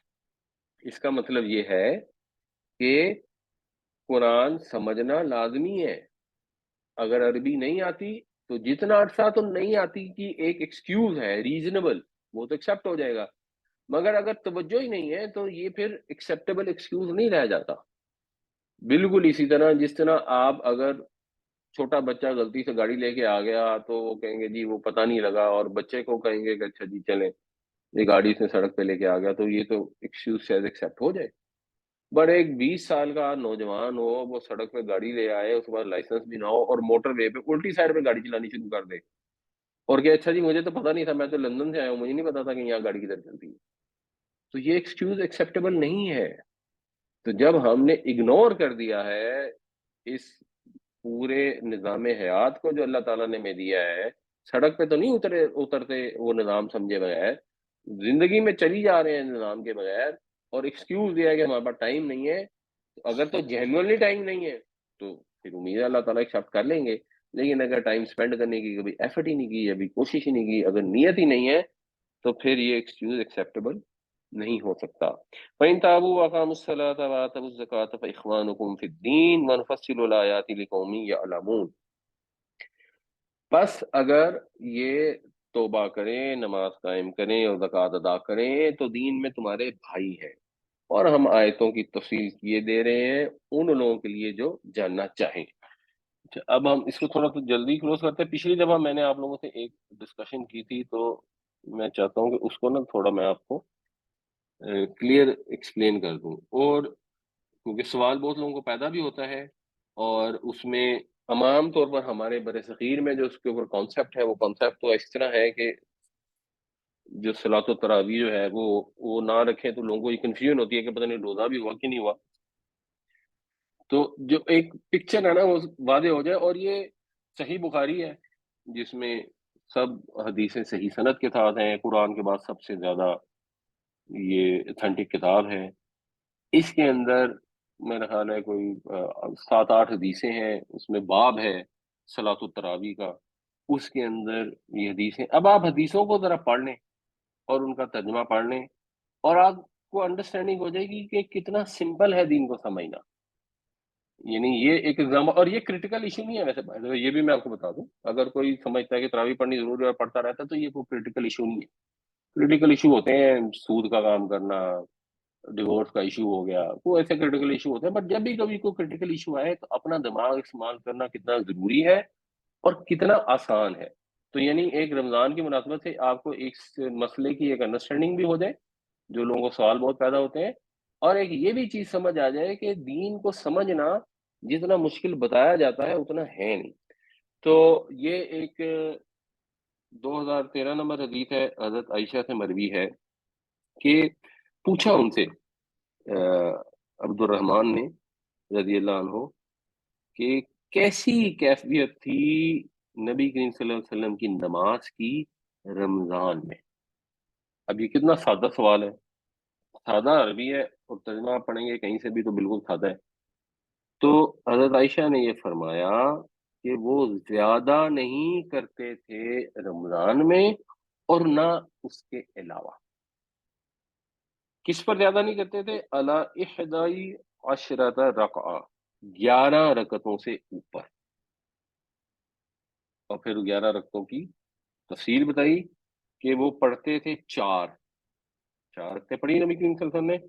فلا تسأل عن حسنہن، ان کے حسن کے متعلق پوچھو ہی مت کہ کیسی خوبصورت پڑھتے تھے. وہ طول ہی، اور ان کی طوال، یعنی اتنی لمبی اور اتنی خوبصورت طریقے سے پڑھتے تھے کہ سوال ہی مت پوچھو. پھر دوبارہ پڑھتے تھے 4. اب یہ نبی صلی اللہ علیہ وسلم کا ایک سنت طریقہ کار ہے. حضرت عائشہ سے پوچھا کہ رمضان میں آپ کیسے نماز پڑھتے تھے، یعنی تراویح یا تہجد کی نماز؟ تو حضرت عائشہ نے کہا رمضان ہو یا کوئی بھی مہینہ، آپ 11 رکعتیں ہی پڑھتے تھے. تو یہ سنت ہوگی، اگر ہم عمل کرنا چاہیں سنت سے تو زیادہ اچھی بات ہے. پھر پڑھتے تھے 3، پھر 3 پڑھتے تھے یعنی وتر. تو یہ نبی صلی اللہ علیہ وسلم کی نماز ہوتی تھی. پھر اس میں کیا ہے کہ میں ان سے عرض کی، حضرت عائشہ فرماتی ہیں کہ یا رسول اللہ کیا آپ سوتے ہیں وطر سے پہلے؟ تو حضور نے فرمایا کہ میری آنکھیں سوتی ہیں اور میرا دل نہیں سوتا. مطلب یہ کہ جو فزیکل نیند ہے وہ حضور لیتے تھے وطروں سے پہلے. اس سے یہ پتہ لگ گیا کہ جو وطر ہے یہ تہجد کا مطلب یہ ہوتا ہے نیند توڑ کر اٹھنا. تو ایکچولی اس سے ایک چیز تو یہ پتہ لگ گئی کہ تراویح اور تہجد ایک ہی چیز ہے، کیونکہ حضور پر تہجد فرض تھی، آپ ہمیشہ تہجد پڑھتے تھے. تو رمضان میں بھی حضور اتنی ہی نماز پڑھتے تھے جو عام دنوں میں پڑھتے تھے. تو اس کا مطلب ہے کہ تراویح کوئی علیحدہ سے نماز نہیں ہے رمضان کی. اب یہ سادہ سی حدیث ہے، سادہ سے الفاظ ہیں، اور ہر آدمی کو پڑھ کے سمجھ آ جاتی. اس کے لیے کوئی فتوی کا کورس کرنے کی یا درس نظامی کرنے کی ضرورت نہیں ہے. دوسری چیز ہے کہ وطر سے پہلے سونا چاہیے. اب یہ ایک مسنون طریقہ کار. اور تیسری چیز یہ ہے کہ تہجد میں یا تراویح میں یہ ایک ہی نماز ہے، اس میں 8 رکعتیں پڑھنا سنت ہے. تو اب ہم نے کیونکہ قرآن شریف پورا پڑھنا ہوتا ہے تو ہم 8 میں بعض اوقات لگتا ہے کہ زیادہ مشکل ہو جاتی ہے، کھڑا ہونا مشکل ہوتا ہے. تو اگر مولوی صاحب 20 میں کرا دیں، 16 میں کرا دیں. جو واقعات سے پتہ لگتا ہے کہ 36 رکعتوں تک بھی کرواتے ہوتے تھے لوگ اس زمانے میں، یعنی حضرت امام بخاری وغیرہ کا جو زمانہ تھا اس کے لگ بھگ. تو 36 میں کرا دیں. 8 سے کم میں شاید ڈیزائربل نہیں ہے، لیکن یعنی اگر ہم ویسے قرآن ویسے پڑھ رہے ہیں تھوڑا بہت، اگر ہم نے پورا قرآن مہینے میں پورا نہیں کرنا تو پھر آپ صرف 3 وتر بھی پڑھ لیں. 3 وتروں سے پہلے 2 سنتے پڑھ لیں، 4 پڑھ لیں، یعنی یہ جو تہجد کے نفل ہیں. 11 کے 11 پورے پڑھ لیں تب بھی ٹھیک ہے، 11 سے کم پڑھ لیں تب بھی. یہ اجازت ہے ساری، یہ سہولتیں اللہ کے نبی صلی اللہ علیہ وسلم نے دی ہوئی ہیں. حضور کا جو مسنون طریقہ تھا نا، اگر ہم کہیں کہ تراویح سنت ہے، تو جو مسنون طریقہ ہے وہ تو یہ ہے کہ 11 پڑھنی چاہیے. اس لیے اہل حدیث بہت اس میں زور لگاتا ہے 11 پڑھیں، لیکن سعودی عرب میں 11 نہیں، وہاں 20 ہی پڑھتے ہیں، کیونکہ اس میں لوگوں کی سہولت ہے. تو جب لوگوں کی سہولت کی اجازت ہے تو اس سہولت کے لحاظ سے پڑھتے ہیں. ہمارے خیر اہل حدیث بھی جس طریقے سے پڑھاتے ہیں وہ بھی ٹھیک ہی ہوتا ہے. 8 بھی پڑھی جا سکتی ہیں، تو 8 پڑھنے تو زیادہ بہتر ہے. وطر سے پہلے ہو جائے تو زیادہ بہتر ہے، لیکن عشاء کے ساتھ بھی وطر پڑھنے کی اجازت ہے. اس کے بعد حضرت عائشہ کہتی ہیں کہ رسول اللہ ایک رات جوف اللیل، نصف شب کو نکلے، پھر آپ نے مسجد میں نماز پڑھی. اب آپ نے جب مسجد میں نماز پڑھی تو لوگوں نے بھی آپ کے پیچھے پیچھے نماز پڑھ لی. اب جب لوگوں کو صبح ہوئی تو لوگوں نے دوسروں سے بھی بات کی، ان کو بتایا کہ جی ہم نے کل حضور آئے تھے اور ہم نے ان کے پیچھے نماز پڑھی. تو اب کافی سارے لوگ جمع ہو گئے، پھر انہوں نے حضور کے ساتھ نماز پڑھی. پھر اگلے دن صبح انہوں نے اور زیادہ لوگوں نے چرچا کیا، تو اگلے دن تیسرے دن تو اور زیادہ لوگ ہو گئے. تو پھر نبی صلی اللہ علیہ وسلم نکلے اور نماز پڑھی، انہوں نے ساتھ نماز پڑھی. اور جب چوتھی رات آئی تو اجد المسجد وانا اہلی، تو مسجد میں بندے پورے آنے کی جگہ ہی باقی نہیں، بھر گئی مسجد. یہاں تک کہ، لیکن اب یہاں وہ الفاظ نہیں ہے، ایکچولی مسجد بھر گئی لیکن نبی صلی اللہ علیہ وسلم تشریف ہی نہیں لائے. پھر وہ صبح کی نماز فجر کی نماز کے لیے آئے، اور پھر جب فجر کا وقت گزر گیا یعنی فجر ادا کر دی تو آپ لوگوں کے سامنے متوجہ ہوئے اور آپ نے کلمہ شہادت یعنی شہادت پڑھی. اور پھر فرمایا کہ مجھے یہ خوف تھا کہ تمہارے اوپر یہ فرض نہ ہو جائے. اور پھر تم اس کی ادائیگی سے عاجز ہو جاؤ گے۔ تو مجھے پتا تھا، یہ نہیں کہ مجھ سے چھپا ہوا نہیں تھا کہ تم یہاں پہ آئے ہو، مجھے پتا تھا کہ تم یہاں پہ آئے ہو، لیکن مجھے خوف تھا کہ تم پر یہ نماز فرض نہ ہو جائے اور پھر تم سے یہ ادا نہیں ہوگی۔ تو اس کے بعد جب تک نبی کریم صلی اللہ علیہ وسلم کی وفات ہوئی یہی کیفیت رہی، یعنی اس کے بعد حضور نے کبھی یہ نہیں کی۔ تو کیا نتیجہ نکلا کہ ایک رمضان تھا جس کے 3 دن میں تہجد یا تراویح کی جماعت نبی کریم صلی اللہ علیہ وسلم نے خود کرائی، اور یہ چیز بھی کہ یہ جماعت عشاء سے متصل نہیں تھی، یہ آدھی رات کو تھی۔ تو یعنی آپ 8 سے رکھتے ہیں، ویسے سونے سے پہلے بھی پڑھ سکتے ہیں، لیکن جو 3 وتر ہے اس کے لیے تو ڈیزائربل یا سنت یہی ہے یا افضل یہی ہے کہ وہ سونے کے بعد پڑھی جائے۔ تو اچھا یہ چیز بھی اب کتنی واضح اور کلیئر ہے، اس میں کوئی کنفیوژن نہیں ہے کہ ایک دفعہ یہ واقعہ ہوا، اس سے اجازت تو مل گئی، لیکن یہ لازمی نہیں ہو گئی اور وہ سنت کفایہ نہیں ہو گئی کہ اگر کسی مسجد میں نہ ہوئی تو سارے محلے والوں کو گناہ ہوگا، ایسی کوئی چیز نہیں، بلکہ جب تک نبی صلی اللہ علیہ وسلم وصال ہوا یہ اس کے بعد نہیں ہوئی۔ پھر حضرت ابو ہریرہ سے ہے کہ نبی صلی اللہ علیہ وسلم نے فرمایا کہ من قام رمضان ایمان و احتساب، جس نے رمضان میں قیام کیا، یعنی جس نے رمضان کی راتوں میں قیام اللیل کیا، تراویح تہجد کی نماز پڑھی ایمان اور ثواب کی نیت سے، اس کے سارے گناہ معاف ہو جائیں گے۔ اگر نیت صحیح ہوگی، خالص ہوگی، تو یہ جو نماز ہے اس کا اتنا اجر ہے۔ اور پھر یہ ابن شہاب کا قول ہے، یہ اس نے حدیث یعنی اوریجنل حدیث کا پارٹ نہیں ہے، بٹ ابن شہاب کا قول یہ ہے کہ جب نبی کریم صلی اللہ علیہ وسلم کی وفات ہو گئی تو ایسے ہی معاملہ چلا، یعنی لوگ جو ہیں وہ اکیلے پڑھتے تھے، علیحدہ علیحدہ بھی اور مل کے بھی پڑھتے تھے، یعنی یہ جو قیام اللیل ہے لوگ کرتے تھے، لوگوں کا یہی حال تھا، یہ اس میں انڈرسٹوڈ ہے۔ اور پھر حضرت ابو بکر کی خلافت میں بھی ایسا رہا، اور حضرت عمر کی خلافت کی ابتدائی دور میں بھی ایسا ہی رہا۔ تو ایک چیز تو کلیئر ہے، قیام اللیل کی بے پناہ فضیلت ہے۔ تو اگر کہیں تراویح کی نماز ہو رہی ہے، آپ تراویح پڑھنے جاتے ہیں، اس کے پیچھے ایمان اور ثواب کی نیت سے کھڑے ہوتے ہیں، تو اس کا بہت زیادہ اجر ہے۔ اس کو یہ نہیں کہہ سکتے کہ یہ بری بات ہے پڑھنا، یہ کیونکہ وہ بدعت میں نہیں آتی، کیونکہ نبی صلی اللہ علیہ وسلم نے اس کی اجازت دی ہوئی ہے۔ مگر یہ بھی طے ہے کہ حضرت عمر کے ابتدائی دور تک باقاعدہ تراویح کی کوئی ایک جماعت نہیں ہوتی تھی۔ اچھا اس کے بعد حضرت عمر کے دور میں کیا ہوتا ہے؟ وہ حضرت عبد الرحمن بن عبد القاری کہتے ہیں کہ خرجت مع عمر، میں عمر رضی اللہ عنہ کے ساتھ نکلا ایک رات رمضان میں مسجد کی طرف، تو دیکھا کہ لوگ جو ہیں وہ متفرق تھے اور نماز پڑھ رہے تھے اپنے اپنے لیے، اور کوئی اکیلا نماز پڑھ رہا تھا، یعنی یصلی الرجل لنفسہ، کوئی اکیلا پڑھ رہا تھا، اور کہیں پہ ایسا تھا کہ وہ پڑھ رہا تھا اور باقی اس کے پیچھے پڑھ رہے تھے۔ تو عمر رضی اللہ عنہ نے کہا کہ ایسا کیوں نہیں کرتے کہ اگر میں ان کو جمع کر دوں ایک قاری کے پیچھے تو یہ زیادہ اچھا ہو جائے گا۔ تو پھر انہوں نے یہ ارادہ کیا اور ان کو اکٹھا کر دیا، اور حضرت ابی بن کعب کو ان کا امام بنا دیا۔ یہ حضرت عمر نے، مختلف لوگ پڑھ رہے تھے، قرآن شریف کی بے ادبی سی ہو رہی تھی کہ وہ بھی پڑھ رہا ہے، وہ بھی پڑھ رہا ہے، وہ بھی پڑھ رہا ہے، اور یار یہ بلند آواز سے پڑھی جاتی ہے چاہے اکیلے بھی پڑھ رہے ہیں۔ تو حضرت عمر نے کہا کہ یار سب کو اکٹھا کر دیتے ہیں۔ ثم خرجت معه ليلة اخرى، پھر ایک دفعہ بعد میں ان کے ساتھ کسی اور رات کو نکلا، تو لوگ پڑھ رہے تھے ایک قاری کے ساتھ پیچھے نماز، یعنی ایک جماعت ہو رہی تھی۔ تو حضرت عمر نے کہا کہ یہ ایک نیا اچھا طریقہ رائج ہو گیا، یہ صحیح طریقہ ہے، لیکن وہ لوگ جو سو رہے ہیں وہ ان سے افضل ہیں۔ کن سے؟ وہ لوگ جو اس وقت نماز میں کھڑے ہیں۔ کیوں افضل ہیں؟ کیونکہ وہ لوگ جو ہیں وہ رات کے آخر کو تلاش کرتے ہیں، اور یہ لوگ جو ہیں یہ اس کے اول حصے میں کھڑے ہیں۔ یہ حضرت عمر کا یہ بیان ہے۔ اب اس سے کیا پتہ لگا؟ اس سے بڑا واضح ہے کہ حضرت عمر دونوں مرتبہ عبد الرحمن بن عبد القاری کے ساتھ مسجد میں آئے ہیں۔ اب یہ صحیح بخاری کی حدیث ہے، آپ خود اس جماعت میں شامل نہیں تھے.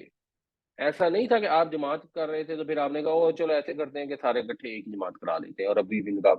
نہیں، آپ اپنا گشت کرنے کے لیے آئے.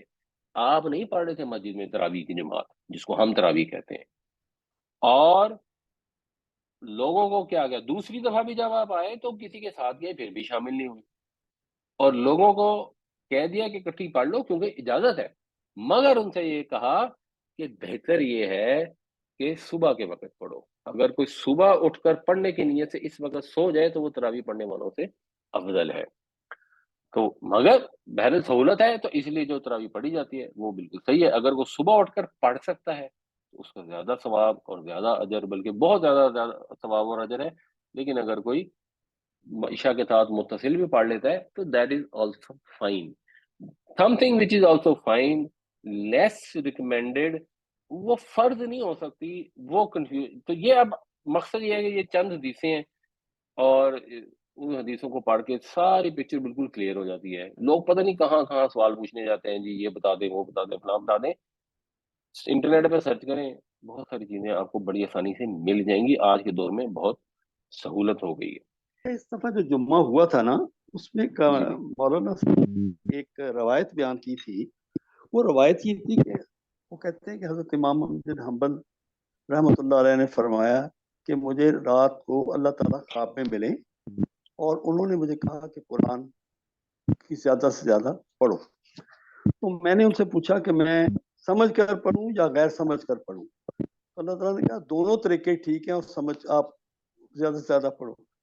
میں اس میں تھوڑا ڈاؤٹ میں ہوں کہ کیا سمجھ کر نہ سمجھ کر پڑھنا جو ہے وہ ٹھیک ہے، کیونکہ ہمارے ایک بزرگ تھے وہ یہ کہتے تھے کہ نہ سمجھ کر پڑھے لکھے کا پڑھنا انٹلیکچوئل ڈس آنیسٹی ہے. تو ذرا اس پہ ایکسپلین کر دینا. جی آپ کے بزرگ ویسے بالکل ٹھیک کہتے تھے. اس میں دو تین چیزیں ہیں. ایک تو یہ ہے کہ قرآن جو ہے وہ کیا ہے، ہم سورہ بقرہ شروع ہوتی ہے تو شروع میں یہ الفاظ ہیں ہدن للمتقین، کہ یہ صحیح. متقیوں کے لیے ہدایت ہے. یہ قرآن کا مقصد ہے اور یہ قرآن میں بار بار جگہ جگہ ہے. اب سوال یہ ہے کہ ہدایت کیسے ملے گی اگر آپ سمجھ کے نہیں پڑھ رہے. یہ خدا نہ کہتا جادو ٹونا تو ہے نہیں کہ یہ منتر پڑھی جاؤ صحیح. تو اس سے یہ اثر ہو جائے گا. تو ہدایت تو سمجھ نہیں سے ملے گی نا. تو یہ تو طے ہے کہ قرآن ہدایت کی کتاب ہے. اچھا اب ہوتا کیا ہے، جیسے نماز ہے، نماز کیا ہے، اللہ کی یاد کے لیے نماز بنائی گئی. لیکن اگر آپ نماز پڑھتے صحیح طریقے سے رکوع کریں نا تو آپ کی کمر کی درد بھی بہتر ہو جاتی ہے. تو وہ اس کا صحیح. ایک سنڈری بینیفٹ ہے. تو ظاہر سی بات ہے اللہ کی کتاب اگر آپ سمجھے بغیر بھی پڑھیں گے تو پھر بھی اس میں ایک برکت تو ہوگی نا. وہ صحیح. سنڈری بینیفٹ ہے، وہ اس کے مقابلے میں کچھ بھی نہیں ہے. اور وہ جس سینس میں وہ کہہ رہے ہیں وہ انٹلیکچوئل ڈس آنیسٹی کے زمرے میں آتا ہے اور وہ آپ کے شعور کی توہین ہے کہ انسان جس کو اللہ نے عقل عطا فرمائی وہ کہے کہ یہ اللہ کا پیغام ہے لیکن میں نے سمجھے بغیر پڑھ لیا. یعنی آپ کی کمپنی میں آپ کا باس آپ کو ایک فرض کریں کہ آپ جو ہے اس کا ہیڈ کوارٹر ہے جرمنی اور جو سی ای او ہے وہ آپ کو ایک ای میل بھیجتا ہے کریٹیکل اور وہ جرمن لینگویج میں ہے. تو اب آپ کیا کریں گے کہ اوہ مجھے تو جرمن آتی نہیں، تو آپ وہ ای میل لے کے تو دیوار پہ سجا لیں گے اور سب کو بتائیں گے کہ یہ سی او کی ای میل آئی. وہ پوچھیں گے اچھا سی او نے کیا ای میل کی ہے، آپ کہیں یہ تو مجھے نہیں پتا لیکن ہے امپورٹنٹ ای میل اس لیے میں نے اس کو سجا کے دیوار پہ فریم کرا کے لگا دی. تو کون آدمی اس کو کہے گا کہ اس آدمی میں عقل ہے، اس کا دماغ کام کرتا ہے؟ وہ کہیں گے بھائی ای میل تو پڑھ پتہ لگے انہوں نے پاکستان کا دفتر ہی بند کرتا ہو. وہ کہے جی مجھے پڑھنی نہیں آتی تو کہیں گے جی انٹرنیٹ سے چیک کرا لو. اگر پرانے زمانے کی بات ہے وہ کہیں گے پھر جاؤ ڈھونڈو کسی کو. اگر فرض کریں کوئی تار آ گئی ہے جرمن لینگویج میں تو کہیں گے جاؤ چیک کرو. مدد سے اس کی مثال دیتے ہیں، آدمی کا بچہ اگر جرمنی سے اس کو تار بھیج دے نا وہ پورے شہر میں چین نہیں لے گا جب تک وہ کوئی بندہ نہ ڈھونڈ لے جو اس کو جرمن پڑھ کے بتائے کہ اس میں کیا لکھا ہے. کائنات کے پروردگار نے اپنی کتاب بھیج دی اور آپ کہہ رہے ہیں کہ جی ہمیں تو پڑھے بغیر بھی بڑا ثواب ہے، تو پڑھ لیں تب بھی ٹھیک ہے اور نہ پڑھیں تب بھی ٹھیک ہے. اوپر سے اس کا الزام لگا دیا اللہ تعالیٰ کے اوپر کہ تو اللہ نے فرمایا کہ سمجھ کے پڑھو تب بھی ٹھیک ہے، بغیر سمجھے پڑھو تب بھی ٹھیک ہے. سوچیں یہ ویسی بات ہے جیسے وہ قریش مکہ کہتے تھے کہ ہم جو بغیر لباس کے طواف کرتے ہیں نا اللہ نے حکم دیا. تو اللہ نے کہا اللہ تو بے حیائی کا حکم نہیں دیتا. تو اللہ تعالیٰ نے تو عقل استعمال نہ کرنے کا کبھی بھی حکم نہیں دیا. قرآن جو بھی پڑھیں گے تو بار بار لکھا عقل استعمال کرو، عقل استعمال کرو، عقل استعمال کرو، جانو سمجھو بوجھو. دوسری بات یہ ہے کہ یہ جو روایت مولانا صاحب بیان کرتے ہیں، اللہ تعالیٰ ان کو نیک ہدایت دے، یہ روایت امام احمد بن حنبل تو پتہ نہیں کتنی صدیوں کے بعد آئے. تو حدیث تو یہ ہے نہیں. حدیث تو دیکھیں نا نبی کریم صلی اللہ علیہ وسلم کے دور کی ہوگی، اگر حضور کے صحابہ کی بھی ہوگی تو چلو اس واقعے کی ہوگی. امام احمد بن حنبل نے کوئی خواب دیکھا تو اس کی تو کوئی اتھینٹسٹی نہیں ہے نا. کس نے تحقیق کی ہے کہ امام احمد بن حنبل نے کتنے خواب دیکھے اور کتنے نہیں دیکھے اور کیا کیا بیان کیا؟ حدیث کی تو آپ کے پاس پوری جرح اور پوری سند کی ڈیٹیل آتی ہے. تو امام احمد بن حنبل کے اچھا، تیسری چیز یہ ہے کہ خوابوں میں تو دین ہے ہی نہیں. یعنی دین میں وہ آپ کو بتا رہے ہیں کہ سب زیادہ زیادہ قرآن پڑھو کیونکہ امام احمد بن حنبل نے خواب دیکھا اور نعوذ باللہ انہوں نے اللہ کو دیکھا. یہ تو ہم ماننے کو تیار نہیں کہ نبی کریم صلی اللہ علیہ وسلم جب معراج پہ گئے تو انہوں نے اللہ کو دیکھا ہو. ان کی اللہ تعالیٰ سے ملاقات ہو گئی. جبریل تو جا کے اللہ سے ملاقات کر نہیں سکتا، یہ جا کے اللہ سے ملاقات کر رہے ہیں. یہ چلیں اگر کسی پردے میں بھی ملاقات ہو گئی تو اللہ تعالیٰ نے ان کو تو اس خواب کی کیا حقیقت ہے؟ کیا امام احمد بن حنبل فرض کریں ان سے روایت درست بھی ہو؟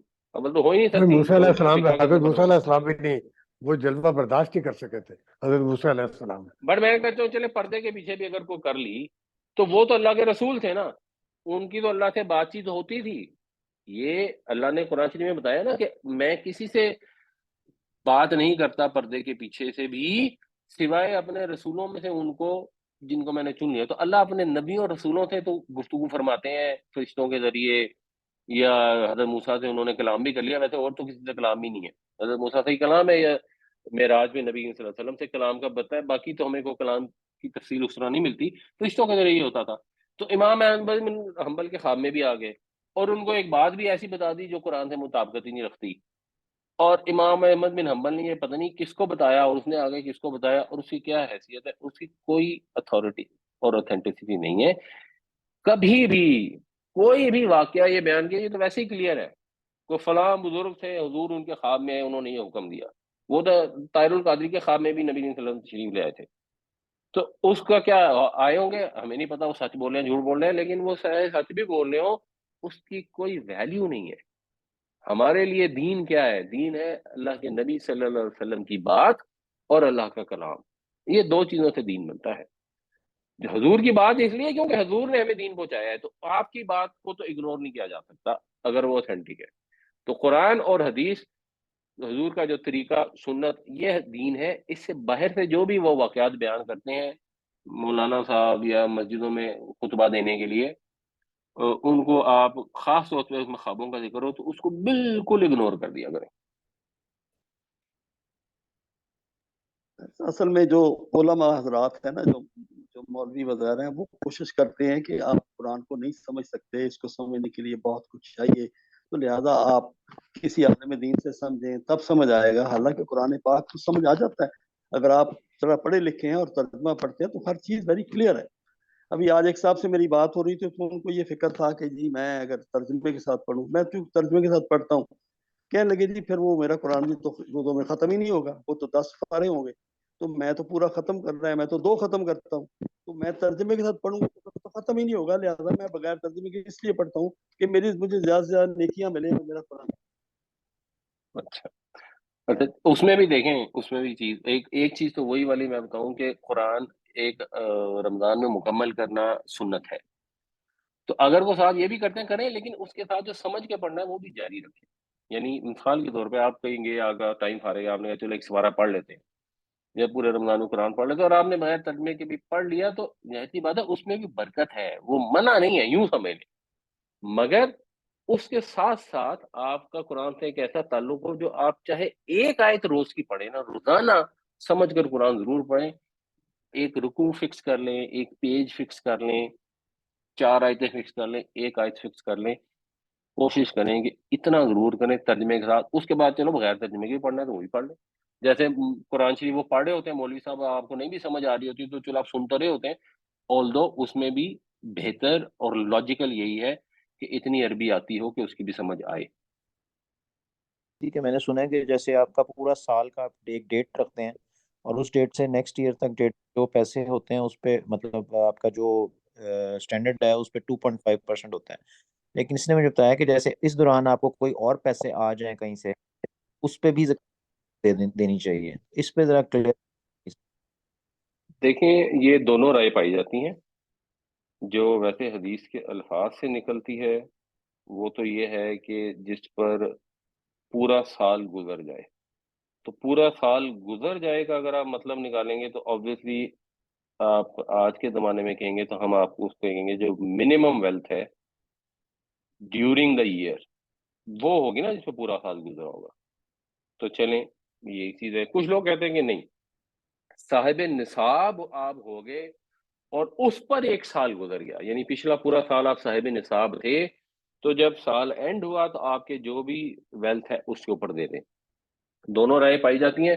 میری ذاتی رائے میں یہ والی زیادہ بہتر ہے، لیکن اگر آپ زیادہ بھی دے دیتے ہیں تو اچھی بات یہ ہے.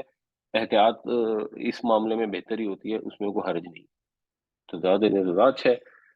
جو اینڈنگ بیلنس ہے اس کے اوپر دینا چاہتے ہیں دیٹ از فائن.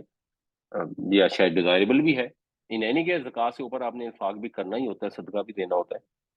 تو مگر یہ دو رائے ہیں. اب آنیسٹلی اسپیکنگ یہ ان سوالوں میں سے ایک سوال ہے کہ اگر آپ ہر سوال کی کھود کرے بہت زیادہ نہیں بھی کرتے، تو میں نے اس کی بہت زیادہ کرنے کی کوشش کی، کیونکہ میں ویسے ہی میرا یہی پہلے یہ تھا کہ یار چلو اینڈنگ ویلیو پہ دے دینا تو سال کی منیمم نکالنے میں ایسی کوئی کنفیوژن نہ ہو، یا تو اینڈنگ ویلیو کی اسیسمنٹ کرنی تھوڑی آسان ہوتی ہے. تو بندہ اسی پہ ہی دے دے، اللہ نے کر دیا ہے تو.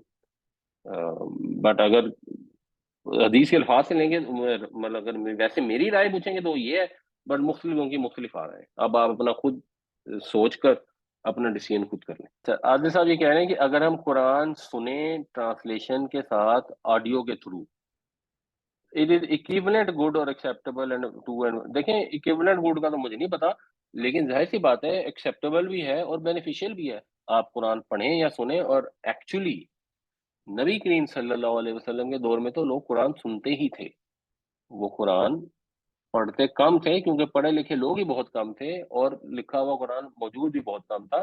حفاظ بہت زیادہ تھے. اسی وجہ سے تو یہ سارا جو تراویوں میں لوگوں تھا، کیونکہ انہیں خود سے سارا آتا نہیں تھا، تو وہ پھر جو حافظ ہوتے تھے وہ سناتے تھے. اور نماز میں بھی ہم قرآن سنتے ہی ہیں، تو سننا بالکل بینیفیشیل ہے. اس کے ساتھ آڈیو اگر وہ پڑھیں گے تو اب آپ تھوڑا سا غور ساتھ کوشش کیا کریں کرنے کی کہ جو الفاظ عربی کے آئے ہیں جب آپ عادتاً یہ ایسے کریں گے نا. یہ ایک وہ 93.4 FM کا چینل بھی آتا ہے، اس میں بھی عربی اور اردو دونوں وہ پڑھ رہے ہوتے ہیں. تو گاڑی میں اگر آپ وہ بھی لگا لیں تو اگر آپ یہ کچھ ایسا کرتے رہیں گے تو آپ کو ایکچولی خود الفاظ کے نا وہ لنک ہونا شروع ہو جائے گا اور عربی کا لفظ آپ کو سمجھ آنی شروع ہو جائے گی. اور جب وہ اگلی آیت لائن میں ترجمہ پڑھیں گے تو آپ کو اور بہتر ہو جائے گا. تو یہ اچھا آئیڈیا ایکچولی، بلکہ بہت بہتر ہے. اللہ تعالیٰ ہمیں قرآن پڑھنے، سمجھنے، اس پر عمل کرنے، لوگوں تک پہنچانے کی، اپنی زندگیاں اس کے مطابق سنوارنے کی توفیق عطا فرمائے. اور دعا کرنے بھی کی توفیق عطا فرمائے کہ اللہ تعالیٰ ہماری کمیوں کو، تہیوں، خطاؤں کو معاف کرے، ہماری اولاد کو بھی نیک بنائے. آمین. آمین یا رب العالمین.